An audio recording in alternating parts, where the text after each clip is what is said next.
दोस्तों, हम सब चंद्रयान-3 के चांद पर उतरने का बेसब्री से इंतजार कर रहे हैं और उसके हर अपडेट पर नजर रख रहे हैं कि आखिर वो अपने मिशन के कितना करीब पहुंच चुका है।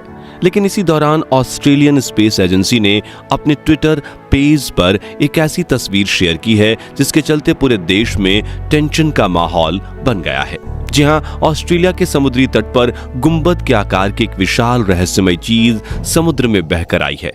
इसके बारे में कहा जा रहा है कि ये इसरो के चंद्रयान-3 का हिस्सा है। वहीं कुछ लोग इसे चंद्रयान-3 को स्पेस में ले जाने के लिए इस्तेमाल किए गए पोलर सैटेलाइट लॉन्च व्हीकल यानी PSLV रॉकेट का हिस्सा मान रहे हैं। अब सवाल यह है कि क्या ये मलबा सच में चंद्रयान-3 का ही एक हिस्सा है? इसरो का इस बारे में क्या कहना है और आखिर चंद्रयान-3 से अलग होकर उसके booster rocket, heat shield, liquid engine और क्रायोजेनिक इंजन किस जगह पर गिरे? आइए इस सब के बारे में गहराई से जानते हैं। दोस्तों, चंद्रयान-3 मिशन को फ्राइडे 14 जुलाई के दिन दोपहर 2:35 पर लॉन्च किया गया और इसरो के बेहद भरोसेमंद लॉन्च व्हीकल मार्क 3 ने चंद्रयान को उसकी मंजिल की ओर लेकर उड़ान भरा। अब जिसने भी इस लॉन्चिंग इवेंट को देखा होगा, उन्होंने रॉकेट, हीट शील्ड या लिक्विड इंजन को चंद्रयान-3 से अलग होते हुए जरूर ध्यान दिया होगा। ऐसे में उनके मन में ये सवाल आना लाजमी है कि आखिर ये सब चंद्रयान-3 से अलग होकर गए कहां? तो असल में चंद्रयान-3 से जो चीजें सबसे पहले अलग हुई थी वो था उसके निचले हिस्से में लगा बूस्टर रॉकेट। इस बूस्टर रॉकेट का नाम इसरो ने S-200 रखा था, जो मेन रॉकेट के दोनों तरफ अटैच था। लॉन्चिंग के 2 मिनट और 7 सेकंड पर जब चंद्रयान-3 62.17 किलोमीटर की ऊंचाई पर था, तब उससे बूस्टर रॉकेट्स अलग हो गए और इन रॉकेट्स की लंबाई 26.22 मीटर थी, जिसे मशीन के द्वारा मेन रॉकेट से अलग किया गया। साथ ही ये उस समय अलग होकर पृथ्वी पर गिरे थे जब चंद्रयान-3 अपनी दिशा से थोड़ा मुड़ना शुरू किया था। अब सवाल यह है कि आखिर ये पृथ्वी की किस जगह पर गिरे? अब इसरो के मुताबिक ये बूस्टर रॉकेट्स बंगाल की खाड़ी में गिरे हुए हैं। इन्हें सॉफ्टवेयर और पैराशूट की मदद से इसरो के साइंटिस्ट ने उस जगह गिराया था ताकि इससे कोई भी नुकसान ना हो। अब इन्हें जल्द ही नौसेना या इंडियन कोस्ट गार्ड ढूंढ निकालेंगे। थोड़ा और ऊंचाई पर जाने के बाद बारी आती है हीट शील्ड के अलग होने की, जो रॉकेट का सबसे अगला हिस्सा था और इसी के अंदर चंद्रयान-3 को स्पेस में पहुंचाने के लिए सुरक्षित रखा गया था। यह हीट शील्ड 196 सेकंड्स यानी कि 3 मिनट 26 सेकंड पर रॉकेट से अलग हो गया था। दूसरे शब्दों में कहें तो ये 144 किलोमीटर की ऊंचाई पर पहुंचने के बाद सेपरेट हुए थे। ये वो जगह है जहां की ग्रेविटी 0 होती है और अगर आपने किसी चीज को वहां छोड़ दिया तो सालों तक वो तैरती रहेगी। हीट शील्ड के साथ भी कुछ ऐसा ही हुआ होगा। कुछ समय तक वो ही अंतरिक्ष में तैरता रहेगा, लेकिन थोड़ा वक्त गुजरने के बाद वो धीरे धीरे पृथ्वी की ग्रेविटी में फंसकर वायुमंडल पार कर सकता है और धरती के किसी हिस्से में गिर सकता है। लेकिन आपको बता दें कि जब भी धरती से कोई चीज अंतरिक्ष में भेजी जाती है तो वो उसी रूप में या उतनी ही मात्रा में धरती पर वापस नहीं आती जितना उसे भेजा जाता है, क्योंकि वायुमंडल में एंटर करते ही उसे बहुत तेज गर्म हवाओं और प्रेशर से गुजरना पड़ता है। उस पर इतना ज्यादा प्रेशर और फ्रिक्शन पड़ता है कि उस चीज में आग लगने की संभावना बहुत ही ज्यादा बढ़ जाती है। ऐसे में अगर हीट शील्ड पृथ्वी के वायुमंडल में एंटर करती है तो भारी प्रेशर और फ्रिक्शन की वजह से उसके काफी हिस्से जलकर राख हो जाएंगे और इसका कुछ सिर्फ पार्ट ही पृथ्वी की सतह तक पहुंच पाएगा, जिसे हमारे साइंटिस्ट ट्रैक करके किसी सुरक्षित जगह पर गिरा देंगे। तो अब बात करते हैं लिक्विड इंजन यानी कि मेन इंजन की। यह रॉकेट का लिक्विड स्टेज इंजन है जिसका नाम है L-110। L-110 चंद्रयान को पृथ्वी से 175 किलोमीटर की ऊंचाई तक पहुंचाकर अलग हो गया था और जिस समय से ये उससे सेपरेट हुआ था तब रॉकेट को लॉन्च होते हुए लगभग 5 मिनट ही बीते थे।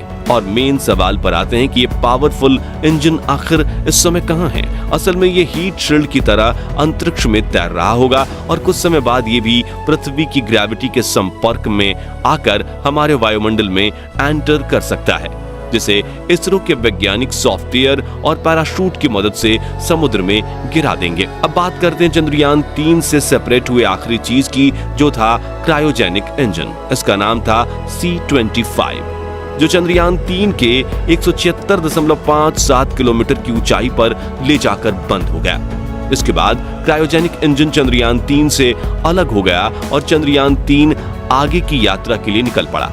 अलग होने के बाद इसरो वैज्ञानिकों ने उसकी कक्षा को सेट करने के लिए यान के इंजन यानी कि थ्रस्टर्स चालू किए और इस मिशन की लॉन्चिंग के 16 मिनट 15 सेकंड्स के बाद चंद्रयान 3 पृथ्वी की कक्षा में सक्सेसफुली स्थापित कर दिया गया। ऐसे में चंद्रयान 3 तो प्लान के मुताबिक एक्यूरेट तरीके से पृथ्वी का चक्कर लगा रहा है, लेकिन क्रायोजेनिक इंजन अंतरिक्ष में वैक्यूम में बिल्कुल उसी गति से तैर रहा होगा जिस गति से चंद्रयान 3 को वहां छोड़ा था। इस हिस्से को अंतरिक्ष में से पृथ्वी पर आने में थोड़ा समय लगेगा। हालांकि इसरो के साइंटिस्ट्स उसे ट्रैक करने की कोशिश में लगे हुए हैं। आपको बता दें कि किसी भी रॉकेट के लॉन्च होने के बाद उसके हर हिस्से पर नजर रखी जाती है, जिससे फायदा ये होता है कि वो कब कहां गिरेगा इसके बारे में पता लगाया जा सकता है, ताकि जब रॉकेट का हिस्सा जो अंतरिक्ष में है वो वायुमंडल पार करके नीचे आए तो किसी को इससे नुकसान ना हो, या किसी के घर, एरोप्लेन, शिप या आबादी वाले इलाके में ना गिरे। अब आपने चंद्रयान से जुड़े सारे पार्ट्स के बारे में जान लिया और वो अभी कहां पर मौजूद हैं इनके बारे में भी पता चल गया। लेकिन फिर ऑस्ट्रेलिया के समुद्र तट पर मिलने वाली वो चीज क्या है जिसे चंद्रयान 3 का हिस्सा बताया जा रहा है? दरअसल वेस्टर्न ऑस्ट्रेलिया के ज्यूरिन बे को बीच पर एक बड़ी सी सिलिंड्रिकल चीज मिली है, जिसके बारे में अलग अलग तरह के कयास लगाए जा रहे हैं। मिस्टीरियस चीज के मिलने के बाद ऑस्ट्रेलियन स्पेस एजेंसी ने ट्वीट करते हुए कहा था कि वो ज्यूरिन बे के पास समुद्र तट पर मिली इस चीज के बारे में जांच कर रहे हैं, जो हो सकता है कि किसी विदेशी स्पेस लॉन्च व्हीकल से रिलेटेड कोई चीज हो। एजेंसी के इस ट्वीट के बाद काफी लोगों का ध्यान चंद्रयान 3 की तरफ जा रहा था, क्योंकि रिसेंटली यही लॉन्च हुआ है। ऐसे में अटकलें लगाई जा रही हैं कि ऑस्ट्रेलिया में मिला ये मलबा इसरो के PSLV लॉन्च व्हीकल का हिस्सा हो सकता है, मगर जब इसके बारे में इसरो से पूछा गया तो उन्होंने ना ही इसे अपने रॉकेट का हिस्सा माना और ना ही साफ तौर पर इनकार किया, बल्कि उनका कहना था कि वो मलबा PSLV लॉन्च व्हीकल का हिस्सा है या नहीं ये उसकी जांच के बाद ही कंफर्म कर सकते हैं। साथ ही उन्होंने ये भी कहा कि इसके बारे में तभी पता चल पाएगा जब ऑस्ट्रेलियन स्पेस एजेंसी उस मलबे का डिटेल वीडियो उन्हें भेजेगी, ताकि वो जांच कर सके कि इस पर कोई ऐसा निशान या सबूत है या नहीं जिससे यह साबित हो सके कि इसरो के PSLV लॉन्च व्हीकल का हिस्सा है। और अगर वीडियो में काम नहीं चला तो इसरो ऑफिसर्स इसकी जांच के लिए उस जगह पर जाएंगे जहां ये मौजूद है।